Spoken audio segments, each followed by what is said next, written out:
നീണ്ട 8 വർഷത്തെ വിചാരണയ്ക്കൊടുവിൽ ഇന്ന് വിധി വന്നിരിക്കുകയാണ്. ദിലീപ് കുറ്റവിമുക്തനായിരിക്കുന്നു.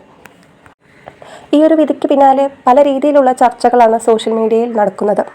ദിലീപിനെ അനുകൂലിക്കുന്നവരും പ്രതികൂലിക്കുന്നവരുമായി നിരവധി ആളുകളാണ്.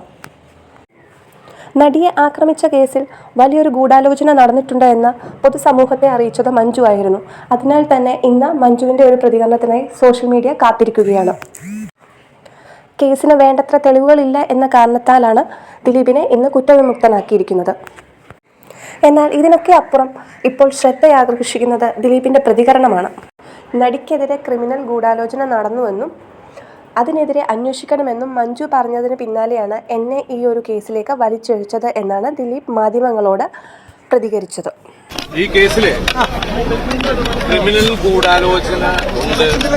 ആ ക്രിമിനൽ ഗൂഢാലോചന അന്വേഷിക്കണമെന്ന് മഞ്ജു പറഞ്ഞെടുത്തുനിന്നാണ് എനിക്കെതിരെയുള്ള ഗൂഢാലോചന ആരംഭിച്ചത്. അതിനുശേഷം പോലീസ് കെട്ടിച്ചമച്ച ഒരു കഥയാണ് എന്നെ ഇതിലേക്ക് എത്തിച്ചത്.